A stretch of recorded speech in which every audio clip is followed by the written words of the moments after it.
الحمد لله حمدا كثيرا كما أمر،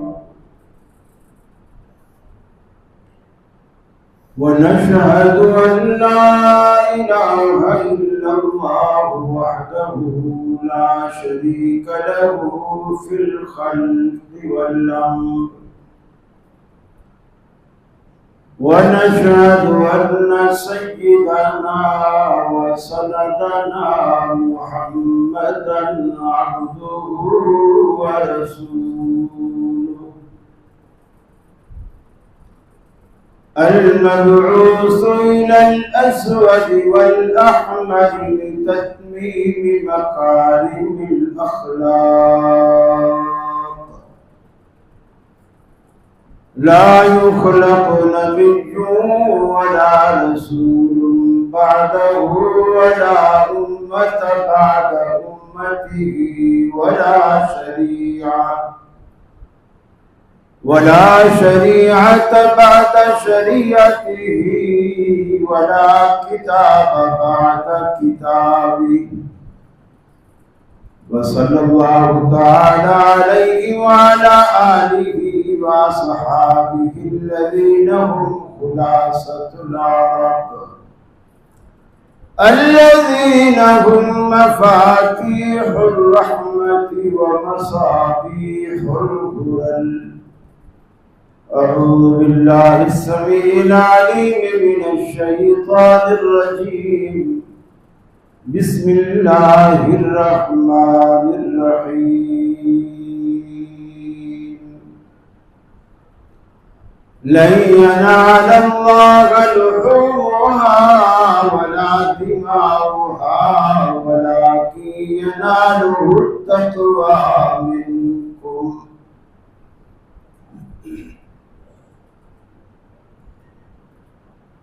یہ مقصد ہے کہ دنیا سے جہالت دور ہو جائے، کلام اللہ سے مومن کا دل پر نور ہو جائے۔ یا الہی جب تک کہ میرے جسم میں جا رہے تجھ پہ صدقے تیرے محبوب قربان رہے، میں رہوں یا نہ رہوں پر دل کی ہے یہ دعا، دین احمد اور عزت قرآن رہے۔ عزیز ساتھیوں،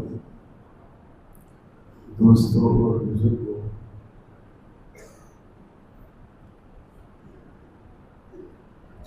عشرہ ذی الحجہ اللہ کے نزدیک بہت بڑی فضیلت والا ہے۔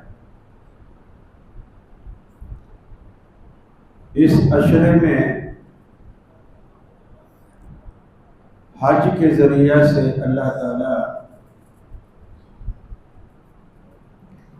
بے شمار لوگوں کی اپنے بندوں میں سے بخشش کرتا ہے، حتیٰ کہ حدیث میں آتا ہے میدان عرفات میں جب لوگ جمع ہوتے ہیں، دعائیں مانگتے ہیں، روتے ہیں، گڑ گڑاتے ہیں، اور مختلف عمروں کے لوگ ہوتے ہیں۔ بعض ایسے بزرگ بھی ہوتے ہیں جو 80، 85، 90 سال کی عمر میں ہوتے ہیں، اللہ انہیں لے جاتا ہے، وہ چلے جاتے ہیں۔ ان کی زندگی بڑی گناہوں میں گزری ہوتی ہے۔ شیطان بڑا خوش ہوتا ہے کہ یہ 90 سال کو پہنچ گیا ہے، جسے ہم کہتے ہیں میاں اس کی تو ڈانٹیں قبر میں لٹکی ہوئی ہے۔ شیطان خوش ہوتا ہے کہ اس نے ساری زندگی گناہوں میں گزاری ہے اور اب مرے گا، سیدھا دوزخ میں جائے گا۔ میرا مشن، میری محنت رنگ لائے گی، میں کامیاب ہو جاؤں گا، اس لیے کہ اسی انسان کی وجہ سے میں اللہ کی دربار سے دھتکارا گیا، راندا گیا، مجھ پہ لعنتیں پڑی، اللہ کی بھی اور دنیا بھر کی بھی، اسی انسان کی وجہ سے۔ تو وہ اپنی دشمنی کا انتقام لیتا ہے، بدلہ لیتا ہے۔ اللہ کے رسول فرماتے ہیں وہ بوڑھا جس نے 85 سال، 90 سال، 95 سال گناہوں میں گزارے، اور آج 9 ذی الحجہ کو عرفات کے میدان میں سچے دل سے جب یہ جملہ کہتا ہے اللہم اغفر لی، اللہ مجھے بخش دے، اللہ تعالیٰ فرشتوں سے کہتا ہے فرشتوں گواہ ہو جاؤ میں نے اس بندے کو بخش دیا۔ حدیث میں آتا ہے کہ شیطان جب یہ منظر دیکھتا ہے، کچھ چیزیں ایسی ہوتی ہیں جو ہمیں نظر نہیں آتی، جنات کو، فرشتوں کو نظر آتی ہیں۔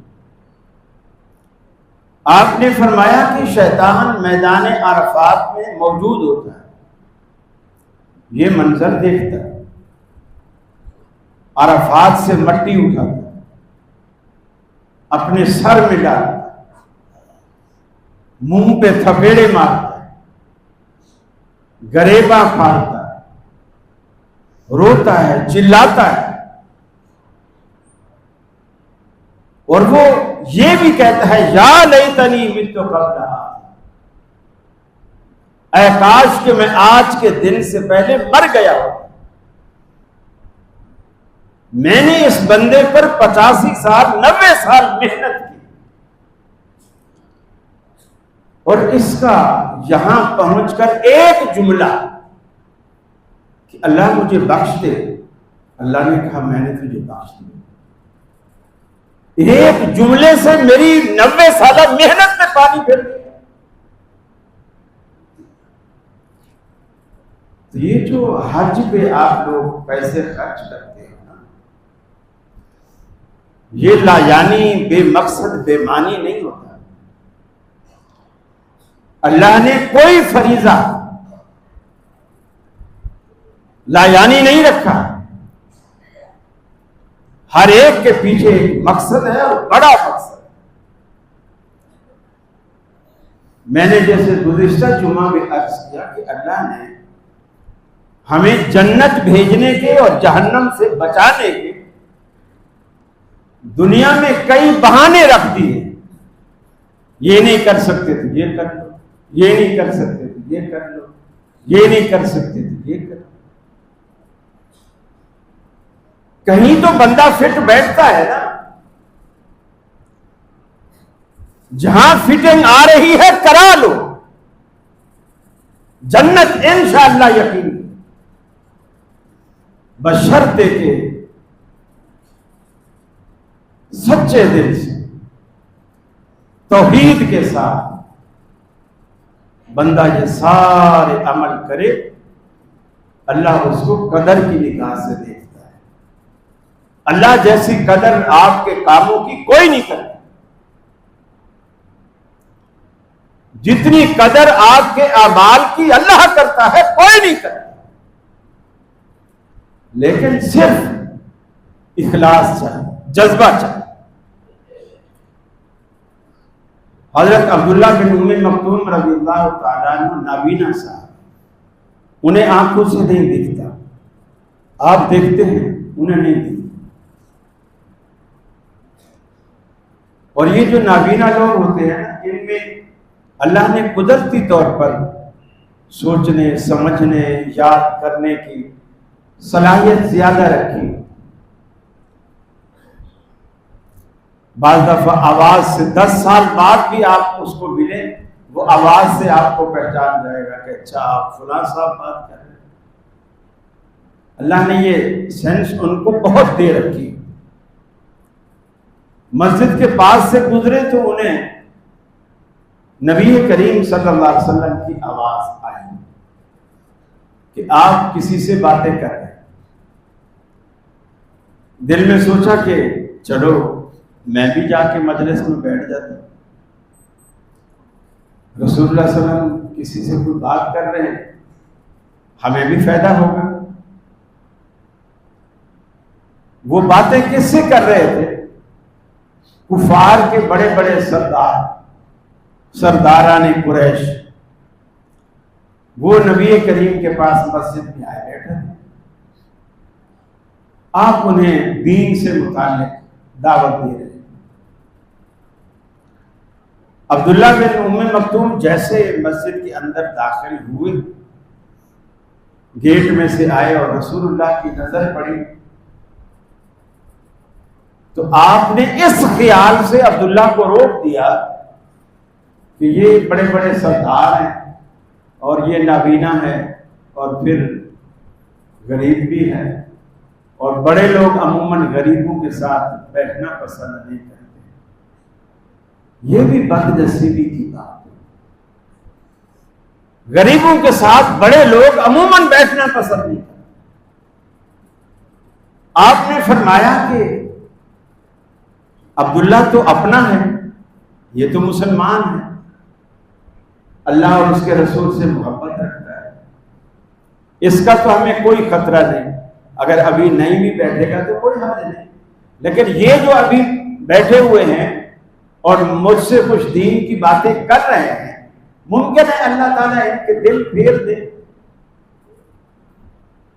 تو ان کی خاطر آپ نے عبداللہ سے کہا, عبداللہ ابھی میں تھوڑا بیزی ہوں, مصروف ہوں, تم کچھ دیر بعد آنا. وہ چلے گئے. عبداللہ نے ایک لفظ بھی منہ سے نہیں بولا. میں جو بات آپ کو بتانا چاہ رہا ہوں کہ اللہ جتنی آپ کی قدر کرتا ہے دنیا میں کوئی اتنی قدر آپ کی کوئی نہیں کرتا. یہ ایک الگ بات ہے کہ ہمیں اللہ کی ناقدری کرنے میں کوئی آر بھی محسوس نہیں ہو, جیسے اللہ قرآن میں خود کہتا ہے ما قدر اللہ حق قدر. ان لوگوں نے اللہ کی ویسی قدر کی ہی نہیں جیسی قدر کا اللہ حق رکھتا ہے. آپ نے کہا عبداللہ تھوڑی دیر بعد آ. عبداللہ واپس پلٹ گئے. وہ تو پلٹ گئے, لیکن اللہ کو اللہ کے رسول کے یہ جملے پسند نہیں آئے. اب یہ قرآن ہے, آپ کسی بدعتی سے کسی مشرک سے یہ پڑھ کے اس سے ذرا پوچھیں تو صحیح. گویا اللہ رب العالمین نے اپنے نبی کریم اپنے محبوب سے کہا عبس وتولی ان جاءہ الاعمی. آپ نے منہ پھیر لیا, پیشانی پہ بل ڈال دیے, اس لیے کہ تیری دربار میں نابینا آیا ہے. یہ اللہ ہے, اللہ جو سب کو کہنا جانتا ہے, نہ کسی سے ڈرتا ہے نہ دبتا ہے. اسی کو تو رب کہتے ہیں. ہم نے رب کو کیا جانا اور کیا پہچانا؟ لوگوں کے رب تو نعوذ باللہ من ذالک کوئی پیر عبد القادر جیلانی سے ڈر رہا ہوتا ہے, کوئی علی حجویری سے ڈر رہا ہوتا ہے. یہ رب ہے. کیا قدر کی اللہ رب العالمین. عبس وتولی ان جاءہ الاعمی وما یدریک لعلہ یزکیٰ. حبیب آپ کو کیا پتا کہ دل کے تزکیے کے لیے کون آپ کی مجلس میں آ کے بیٹھنا چاہتا ہے. یہ بدبخت جن کے لیے آپ نے اس مخلص ساتھی کو موڑا ہے, یہ بدبخت تو آپ کا ٹائم برباد کرنے کے لیے آتے ہیں. یہ نہ دین سیکھنے آتے ہیں, نہ دین سمجھنے آتے ہیں, نہ آپ کا قرب چاہیے, نہ اللہ کا قرب چاہیے, نہ اسلام کی محبت ہے ان کے دل میں. یہ صرف آپ کا وقت برباد کرتے تھے، اور آپ نے اسے واپس موڑ دیا جو دل و جان سے آپ کے دل میں، آپ کی عظمت اپنے دل میں لیے آپ کے پاس آتا ہے۔ صحابہ کہتے ہیں اس کے بعد عبداللہ کبھی بھی آپ کی مجلس میں آتا، رسول اللہ صلی اللہ علیہ وسلم ایک چادر اپنے کندھے پر رکھا کرتے تھے، جسے عموماً لوگ کہتے ہیں کالی کملی۔ یہ کالی کملی وہی چادر تھی کالی جو آپ اکثر کندھے پہ رکھتے تھے۔ صحابہ کہتے ہیں اس سورہ عبس وتولی کے نزول کے بعد عبداللہ بن ام مکتوم جب بھی کبھی اللہ کے رسول کی مجلس میں آتا، آپ وہ چادر اتارتے، چادر بچھاتے اور کہتے عبداللہ یہاں بیٹھو، اللہ نے مجھے تمہاری تعظیم کرنے کا حکم دیا، اللہ جیسی قدر آپ کی کوئی نہیں کرتا، کوئی نہیں کرتا، اور ہمیں اس کی پرواہ نہیں، ہمیں اس کی پرواہ نہیں۔ چھوٹی چھوٹی بات پر ہم یہ بھول جاتے ہیں یہ چیز کس نے دی۔ ہم کہتے ہیں کبھی نہیں یہ دل میں آتا کہ اللہ نے، نہیں، میں نے محنت سے کمائی، میرے پاس پیسے تھے میں لے آئے، اس کے پاس پیسے نہیں تھے وہ نہیں لا سکا۔ ارے تیرے پاس پیسے تھے تو پیسے کیسے نے دیے؟ بولے گا میں نے اپنی محنت سے کمائی۔ تیرے پاس گاہک کس نے بھیجے؟ میرے کام کرنے کا سٹائل اتنا اچھا ہے کہ گاہک کھینچے چلے آتے، میں چیز اچھی بیچتا ہوں، جو وعدہ کرتا ہوں پورا کرتا ہوں، جیسی کہتا ہوں ویسی بنا کے دیتا ہوں۔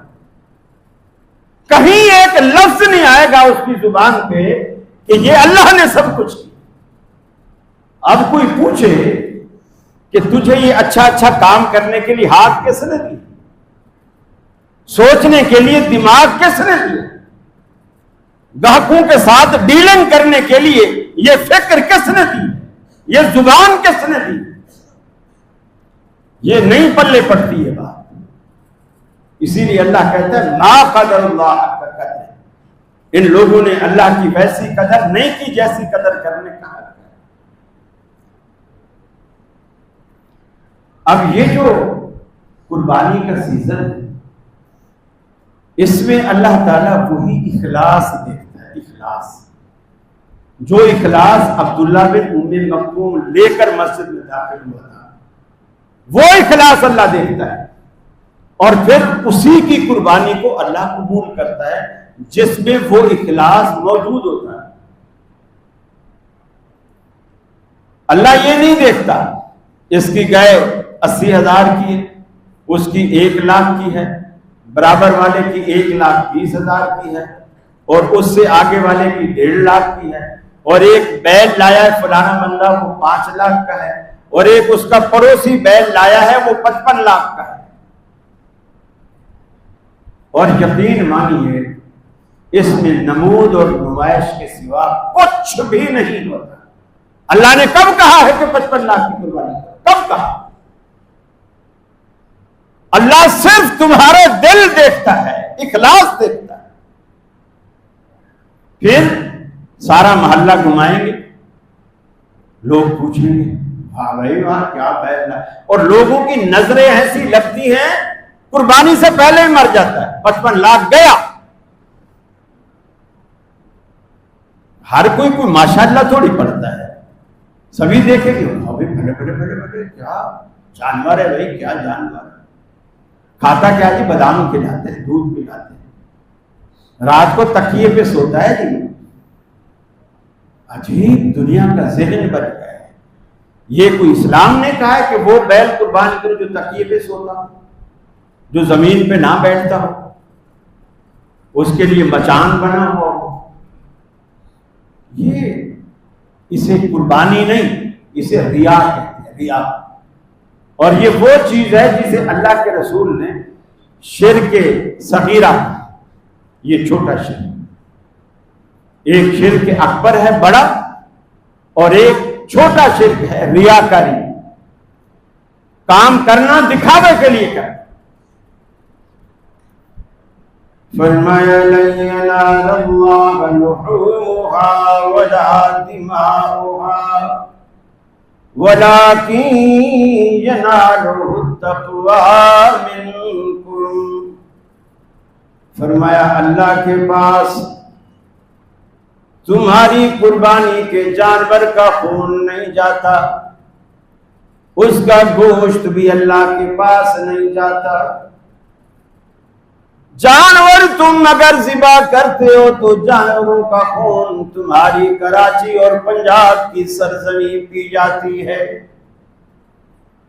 گوشت اگر تم کرتے ہو تو تھوڑا بہت جو بانٹتے ہو سو بانٹتے ہو، باقی تو تم فریجوں کی نظر کر کے سارا سال کھاتے ہو۔ اللہ کے پاس پھر کیا جاتا ہے؟ گوشت بھی نہیں جاتا، خون بھی نہیں جاتا، تو پھر اللہ کے پاس جاتا کیا ہے؟ وَلَٰكِن يَنَالُهُ التَّقْوَىٰ مِنكُمْ۔ فرمایا اللہ کے پاس تمہارے دلوں کا تقویٰ رب العالمین کے پاس جاتا ہے۔ تمہارے دل میں اخلاص کتنا ہے؟ کسی بھی عمل کی قبولیت کے لیے 4 باتیں پلے باندھ لیجئے، 4 باتوں میں ایک بھی کم ہوگی تو اللہ قبول نہیں کرتا۔ 4 باتیں پلے باندھ لیجئے۔ سب سے پہلی بات، عمل کرنے سے پہلے اپنے دل و دماغ سے، اپنی زندگی سے، اپنے عقیدے سے شرک کو نکالیے اور توحید کو اس کی جگہ راسخ کیجئے۔ اللہ کی وحدت پہ یقین کیجئے، اس کا کوئی خاندان، کوئی خیش قبیلہ نہیں، اللہ کو یکتا مانیے، اپنی ذات کے اعتبار سے بھی، صفات کے اعتبار سے بھی، الہ ہونے کے اعتبار سے بھی۔ اس کے سوا تمہارا ماتھا بھی کبھی کسی کے آگے نہ جھکے، جبین نیاز بھی کسی کے آگے مت جھکاؤ سوائے اسی کے در کے۔ اس کی صفات بھی کسی میں تقسیم نہ کرو۔ جو خاص خدا کا حصہ ہے بندوں میں اسے تقسیم نہ کر۔ ہو جس میں شرک کا شیبہ بندوں کی وہ تعظیم نہ کر۔ جو خاص خدا کا حصہ ہے بندوں میں اسے تقسیم نہ کر۔ اللہ کو اکیلا مانے، اللہ کی صفتیں لوگوں میں تقسیم نہ کرے۔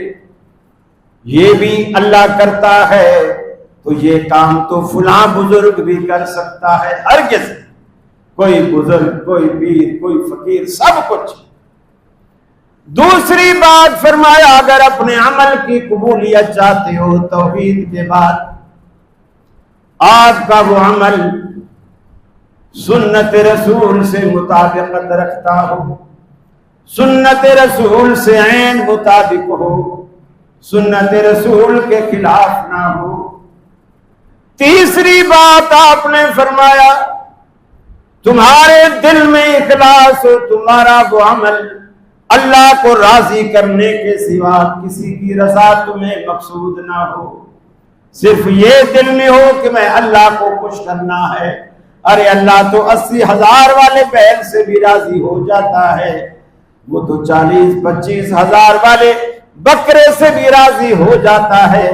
آپ کو کس نے کہا کہ آپ 55 لاکھ ایک بیل پہ خرچ کریں؟ کس نے کہا؟ اللہ کو راضی کرنا مقصود ہو، ریا نہ ہو۔ اور چوتھی اور آخری بات، تمہاری کمائی حلال کی، بس بیل لائے 55 لاکھ کا، کمائی کا پتہ نہیں آیا کہاں سے تھا، آیا کہاں سے تھا؟ ایک کوئی پوچھتا ہے بھلا؟ ایک بندہ سرکاری ملازم ہے، 40,000 اس کی منتھلی تنخواہ ہے، چلو 50,000 منتھلی تنخواہ ہے، اس نے DHA میں بنگلہ بنایا ہے، 1,000 گز کا بنگلہ بنایا ہے، شاندار کوٹھی بنائی، نئے ماڈل کی گاڑی رکھی ہے، کوئی پوچھے 50,000 تنخواہ میں اس کی بیوی بھی ہو، بچے بھی ہوں، اور بچے بھی یوں سمجھ لو کہ چلو میں آپ کے قریب کی مثال دیتا ہوں، سٹی پبلک اسکول میں پڑھتے ہو، یہ فیسیں وہ کہاں سے بھرتا ہے، کیسے پوری ہوتی؟ اور قربانی کا بیل بھی تکڑا لاتا ہے، مہنگا لاتا ہے۔ تو یہ اللہ تعالیٰ یہ حساب کتاب بڑا آسانی سے جانتا ہے، وہ بڑا ماہر ہے، اسے پتا ہے اس کے دل میں کیا ہے۔ قربانی کرنے سے پہلے، حج کرنے سے پہلے، عبادت کرنے سے پہلے آپ یہ ضرور دیکھیں کہ آپ کے ذرائع انکم کیا ہے۔ یہ 4 چیزیں جب تک آپ کے عمل میں نہ ہو اللہ قبول ہی نہیں کرتا، قبول ہی نہیں کرتا۔ پھر کیا کریں؟ اب آپ دیکھیں رسول اکرم صلی اللہ علیہ وسلم عید کا خطبہ دے رہے ہیں، قربانی کی عید، آپ کو اطلاع دی گئی کہ یا رسول اللہ صلی اللہ علیہ وسلم فلاں فلاں شخص نے جو ہے اپنی قربانی عید کی نماز سے پہلے کر، نماز سے پہلے کر۔ آپ نے فرمایا انہیں کہو دوبارہ بکرا خریدیں اور دوبارہ قربانی کریں۔ کیوں؟ یہ جو پہلے قربانی کر لی ہے یہ ایسا گوشت ہے جیسے آپ روزانہ کسائی سے خرید کے کھاتے ہیں، یہ قربانی نہیں۔ اب کیا فرق ہے؟ کیا فرق ہے نماز سے پہلے اور نماز کے بعد کا؟ کیا فرق؟ نماز میں کتنی دیر لگتی؟ اگر پوری سورہ غاشیہ، سورہ سبح اسم ربک الاعلی بھی پڑھی جائے تو زیادہ سے زیادہ چلو بہت ٹھہر کے بھی امام پڑھے تو 15 منٹ لگ جائیں گے 2 رکعتوں میں، ورنہ کم ہی لگتا ہے، 10 منٹ پہ عموماً نماز مکمل ہو جاتی ہے۔ اب ایک بندے نے 10 منٹ پہلے کی، دن وہی 10 ذی الحجہ کا ہے، ایک بندے نے 10 منٹ پہلے کی اور ایک نے 10 منٹ بعد کی، ایک نے نماز پڑھنے سے پہلے کی، ایک نے نماز پڑھنے کے بعد کی۔ کس چیز کا فرق آیا ہے؟ جس نے پہلے کی وہ کیوں قبول نہیں ہوئی، اور جس نے بعد میں کی وہ کیوں قبول ہوئی؟ فرق ایک ہی بات کا ہے کہ بعد میں کرنا رسول اکرم صلی اللہ علیہ وسلم کا طریقہ ہے اور پہلے کرنا سنت کے خلاف۔ تو گویا عمل کی قبولیت کے لیے سنت کے مطابق ہونا ضروری ہے۔ ایک مسئلہ آج کل اور بھی بہت لوگ تقریباً ہر سال اٹھاتے ہیں، خصی جانور کی قربانی۔ ذہن میں رکھ لیجیے، کسی بھی مولوی سے پوچھو کہ خصی جانور کی قربانی کیوں نہ کریں، جو کہتا ہے نہ کرو، وہ کہتے ہیں جی اللہ کے رسول نے جانور خصی کرنے سے منع کیا، جانور خصی کرنے سے منع کیا۔ اب آپ اس سے پوچھیں کہ اللہ کے رسول نے جانور خصی کرنے سے منع کیا ہے یا خصی جانور کی قربانی سے منع کیا ہے؟ یہ 2 الگ الگ باتیں، 2 الگ الگ باتیں۔ آپ اسی طرح پورے ٹائم پہ آپ جمعے میں انشاءاللہ آتے رہیں گے تو آپ بہت کچھ انشاءاللہ سیکھ جائیں گے۔ چھوٹے موٹے مولوی آپ کے سامنے نہیں ٹکیں گے انشاءاللہ، بس یہ ہے کہ ٹائم پہ آئیں، دل ہر جمعہ ناغہ نہ کریں، انشاءاللہ آپ کو سیکھنے کو ملے۔ آپ پوچھیں کہ مولوی صاحب اللہ کے رسول نے جانور کو خصی کرنے سے منع کیا یا خصی جانور کی قربانی سے منع کیا؟ وہ کہے گا اللہ کے رسول نے جانور خصی کرنے سے منع کیا۔ پھر آپ پوچھیں کہ آپ کو قربانی سے منع کر، آپ تو قربانی سے منع کر رہے ہیں، اللہ کے رسول نے قربانی سے منع نہیں کیا۔ ایک ہے کسی چیز کو بنانا، ایجاد، اور ایک ہے کسی چیز کا استعمال، یہ 2 الگ الگ چیزیں۔ یوز کسی چیز کا یہ الگ ہے، مینوفیکچرنگ کسی چیز کی یہ بالکل الگ ہے۔ اسلام نے مینوفیکچرنگ سے منع کیا کہ جانور کو خصی نہ کرو، اس کے یوز سے منع نہیں کیا، بلکہ اللہ کے رسول نے اپنے عمل سے اسے ثابت کیا کہ میں نے جانور کو خصی کرنے سے منع کیا ہے، خصی جانور کی قربانی سے منع نہیں کیا۔ چنانچہ سید عائشہ صدیقہ رضی اللہ تعالی عنہ فرماتی ہے، نبی رحمت صلی اللہ علیہ وسلم نے ایک میلہ منگوایا بھیڑ کی نسل کا۔ بھیڑ کی نسل میں کچھ سینگوں والے بھی آتے ہیں، وہ بڑے خوبصورت سینگ ان کے پیچھے کی طرف جو مڑے ہوئے ہوتے ہیں ایسے، اور بڑے اچھے خوبصورت لگتے ہیں۔ آپ نے میلہ منگوایا اور خریدنے والے کو یہ بول کے بھیجا کہ ایسا ایسا ایسا لانا، سینگوں والا ہو، چت کبرا ہو۔ چت کبرا جس کے منہ والا حصہ کالا ہو، آنکھوں والا حصہ بھی کالا ہو، یعنی کچھ بال اس کے آنکھ کے ارد گرد کالے ہو، پیٹ کا کچھ حصہ کالا ہو، اور چاروں جو ٹانگیں ہیں، پیر سم یا سم سے تھوڑا اوپر بال وہ کالے۔ آپ نے یہ شرط لگا، ایسا لاؤ، موٹا تازہ لاؤ، فربا لاؤ، خصی لاؤ۔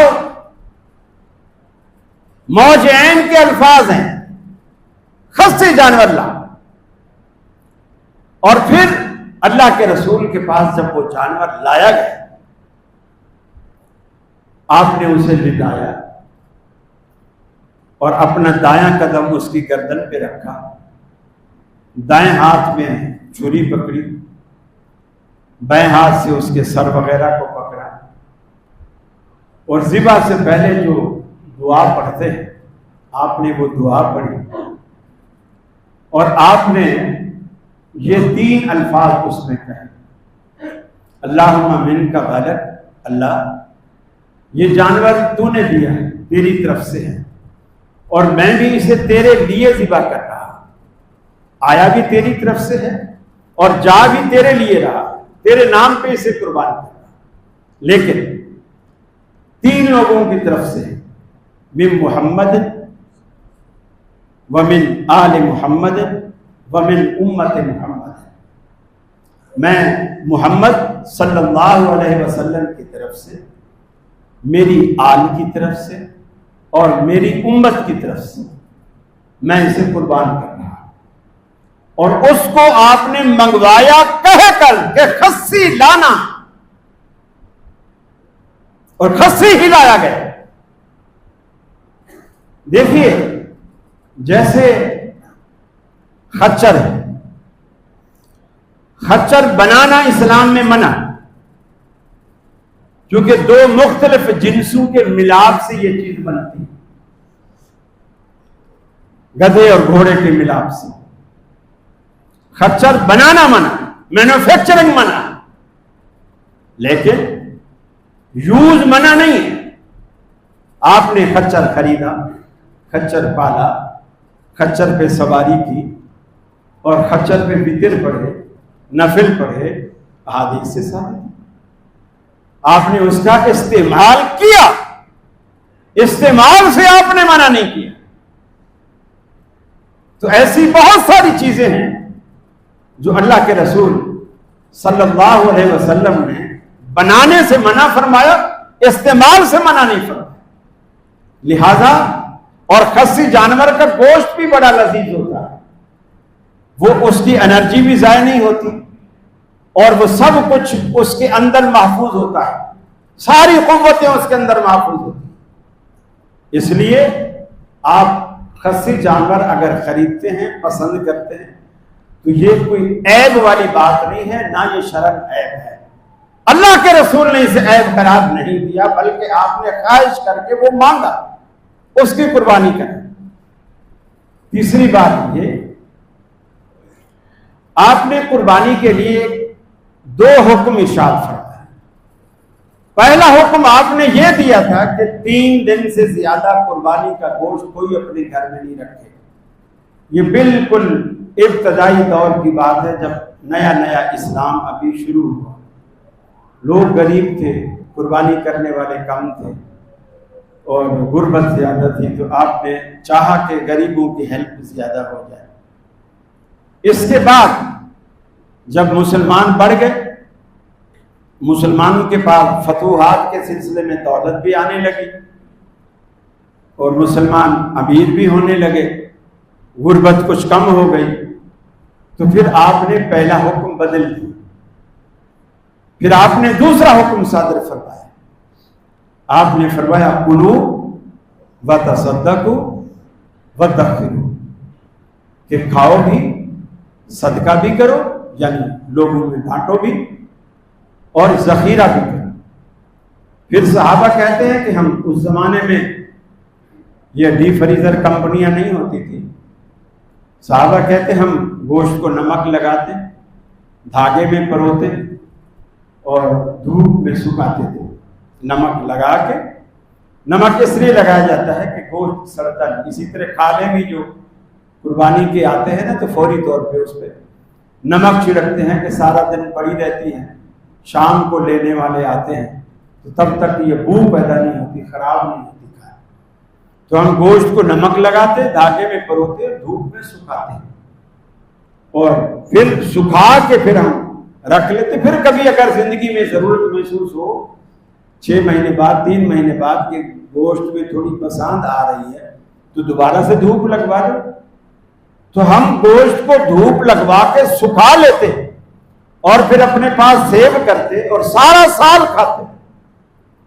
بعض حدیثوں میں آتا ہے کہ اگلی قربانی تک ہم کھاتے رہتے، لیکن اس حدیث کا یہ مطلب ہرگز نہیں ہے کہ آج جمعہ پڑھنے کے بعد آپ جا کے بیگم سے کہیں کہ بس میں کل 2 ڈی فریزر لا رہا ہوں، مولوی صاحب سے ہم نے مسئلہ سن لیا ہے، سارا سال کھائیں گے، خریدنے کی ضرورت نہیں، بس یہ گائے کریں گے اور گائے ہی پوری آ جائے گی، اس میں بڑا ڈی فریزر لاؤں گا 3 دروازے والا۔ تو یہ مقصد میرے خطبے کا، اس حدیث کا یہ مقصد نہیں ہے۔ مقصد یہ ہے کہ آپ کو اجازت ہے 3 دن سے اوپر بھی آپ اس گوشت کو کھا سکتے ہیں، رکھ سکتے ہیں، عزیز و اقارب کو بھی دیں۔ اور یہ ایک طریقہ ہمارے ہاں یہ بھی رائج ہے کہ جو ہمارے گھر میں گوشت بھیجے گا نا، ہم اس کے گھر میں گوشت بھیجتے ہیں۔ یہ طریقہ پسندیدہ ہے۔ جس نے گوشت آپ کے گھر میں بھیجا ہے، اس کا مطلب یہ ہے کہ اس نے بھی قربانی کی۔ جس نے نہیں بھیجا، اس کا مطلب ہے اس نے قربانی نہیں کی۔ تو زیادہ بہتر یہ ہے کہ آپ اس کے گھر میں بھیجیں جس نے قربانی نہیں کی۔ اور یہ بھی کہ آپ نے اگر کسی کے گھر میں بھیجا ہے تو پھر آپ یہ انتظار نہ کریں کہ یہاں سے بھی آئے گا، یہ انتظار نہ کریں، آپ دے کے بھول گئے۔ آپ نے اللہ کے لیے کہ ہیلپ کر دی کسی کی، ٹھیک ہے کر دی، اور مدد کر دی کسی کی، آپ یہ انتظار نہ کریں کہ یہاں سے آئے گا۔ لیکن اگر آ جاتا ہے تو آپ انکار بھی نہ کریں، آپ اس کو رکھ لیں، کوئی حرج نہیں۔ تیسری بات یہ ہے کہ ابھی عید کی نماز پہ آپ جائیں گے، اس عید پہ سنت یہ ہے کہ آپ خالی پیٹ جائیں، روزہ نہیں رکھنا۔ کچھ لوگ سمجھتے ہیں جی روزے سے جانا ہے، روزے کے لیے تو صبح سحری کھانی ہے، سحری نہیں کھانی، روزہ بھی نہیں رکھنا، خالی پیٹ جانا ہے۔ کچھ لوگ کہتے ہیں کہ جی ہم اپنی قربانی کے گوشت سے آ کر کھائیں گے، اب کسی کا گوشت عصر تک بنتا ہے، یہ تو پورا روزہ ہی ہوگی۔ شریعت کی یہ منشا ہرگز نہیں۔ خالی پیٹ جائیں، عید پڑھنے کے بعد آپ کچھ بھی کھا سکتے ہیں۔ ہاں، اگر آپ کی قربانی جلدی بن گئی ہے اور پہلی گائے میں پہلا ہی حصہ آپ کا آ گیا ہے اور 6 بجے آپ نے عید پڑھی ہے اور 8 بجے تک کلیجی بھن بھن کے تیار ہو گئی ہے، تو آپ کھا لیں، کوئی حل نہیں۔ لیکن اگر آپ کی گائے کسائی آپ کو عصر کو مل رہا ہے یا دوسرے دن آپ کی قربانی ہے، تب آپ کیا کریں گے؟ بس عید پڑھنے کے بعد آپ کھا سکتے ہیں۔ دوسرا، یہ جو بال وغیرہ کی کاٹنے کی جو پابندی ہے، اس کے لیے حاجی کا مسئلہ الگ ہے، ہمارے ہاں مسئلہ بالکل الگ ہے۔ یہاں لوگ خود کو حاجی سمجھے ہوئے کہ اب جو 10 دنوں میں انہوں نے اگر پابندی کی ہے بال ناخن وغیرہ کاٹنے کی، تو وہ جب ان کی قربانی ہوگی اس کے بعد کاٹیں گے. یہ پابندی حاجی کے لیے، حاجی کی قربانی الگ ہے، ہماری قربانی الگ ہے. اس کا حج کی قربانی سے کوئی لینا دینا نہیں، کوئی تعلق نہیں. آپ عید کی نماز پڑھیں، آپ اپنے لب تراش لیں، مونچھیں تراش لیں، ناخن کاٹ لیں. اب آپ کا یہ مسئلہ، وہ تو احرام کھولنے، احرام کی حالت میں ہے تو وہ احرام نہیں کھول سکتے جب تک ان کی قربانی نہ ہو اور جب تک ان کے بال نہ کٹے. آپ تو احرام میں نہیں، آپ کا مسئلہ بالکل الگ ہے. اور ایک اور بات، اللہ کے رسول کی سنت ہے، دونوں عیدوں میں آپ خوشبو لگاتے، اچھے کپڑے پہنتے، نیا جوڑا آپ استعمال کرتے. اگر نیا میسر نہیں تو کم از کم صاف ستھرا ہونا چاہیے، دھلا ہوا ہونا چاہیے، خوشبو کا استعمال کریں، راستہ بدلنے کا استعمال کریں. یہ بھی سنت ہے، جس راستے سے آپ جائیں تھوڑا سا واپسی پہ آپ وہ راستہ تھوڑا تبدیل کر لیں، گھما لیں. اس گلی سے گئے ہیں تو واپسی پہ اس گلی سے آئیں، ادھر سے آئیں. خواتین بھی عید کے میدان میں جائیں، چاہے عید الفطر ہو چاہے عید الاضحیٰ. حتیٰ کہ آپ نے فرمایا جن عورتوں کو نماز نہیں پڑھنی اور وہ ایام مخصوصہ سے گزر رہی ہیں وہ بھی عیدگاہ میں جائیں، نماز سے الگ رہیں، مسلمانوں کی دعا میں شریک ہوں. اس سے یہ بھی ظاہر ہوا کہ امام کو چاہیے کہ وہاں دعا بھی کرائے، نرا ایسا ہی نہ بنا رہے کہ بھی نہیں دعا کرنی بدعت ہے. یہ دعا سنت ہے جو اللہ کے رسول نے کرائی ہے، اور فرمایا وہ عورتیں بھی جائیں، نماز بے شک نہ پڑھیں، مسلمانوں کی دعا میں شریک ہو، تو وہاں دعا بھی ہو. ہاں یہ ضرور ہے کہ خطبہ چونکہ عید کے بعد ہوتا ہے، نماز کے بعد ہوتا ہے، تو لوگ عموماً بیٹھتے نہیں. یہ خطبہ بھی اس عید کا نماز کا حصہ ہے، خطبہ سن کے جانا چاہیے. البتہ ائمہ کو بھی چاہیے، خطبہ کو بھی چاہیے کہ خطبہ مختصر ہے. عید جیسے اب جمعہ کا خطبہ ہے، پونا گھنٹہ ہم خطبہ دیتے ہیں، عید کے خطبے کو 10-12 منٹ کا رکھیں، دعا سمیت 15 منٹ کا رکھیں. چلو 2-3 منٹ کی اس میں دعا ہو جائے، 10-12 منٹ کا خطبہ ہو جائے بس. اور آپ کو خطبہ سن کے اٹھیں، دعا کر کے اٹھیں. اللہ جو چیز آپ کو دینا چاہتا ہے وہ اسی وقت ملتی ہے جب آپ اللہ کے آگے جھولی پھیلاتے ہیں، دعا مانگتے ہیں. اس سے پہلے آپ نہ اٹھیں، گویا جو چیز بٹنے والی تھی وہ تو آپ نے لی ہی نہیں، وہ آپ لے کر آئے. اور 2 عیدیں آپ کے قریب ہوتی ہیں. ایک یہ جو گراؤنڈ ہے آپ کا فٹ بال گراؤنڈ ہے، اس گراؤنڈ میں مولانا افضل عصری صاحب حافظہ اللہ وہ پڑھاتے ہیں، ان کا ٹائم بھی 6 بجے ہے. اور ایک ان کے برابر میں عبداللہ مسجد کے سامنے کون سا اسکول ہے یا پتہ نہیں شادی لان ہے، تو اس کے اندر ہوتی ہے، بالکل عبداللہ مسجد کے سامنے ہی پڑتا ہے. تو وہاں بھی 6 بجے ہے، وہاں آپ کا یہ خادم عید کی نماز پڑھائے گا، خطبہ بھی ہوگا. تو آپ کو جو قریب لگے، آسان لگے، آپ وہاں تشریف لائیے اور عید کو سنت کے مطابق بنائیے تاکہ اللہ سے آپ پورا اجر لے سکیں. وآخر دعوانا ان الحمدللہ رب العالمین. ایک بات مجھے یاد آئی خاص طور پر، آج مجھے اچھی خاصی کوفت ہوئی، مجھے 3-4 منٹ میں ضائع ہو گئے. گیٹ میں حالانکہ ساتھی رکاوٹ رکھ دیتے ہیں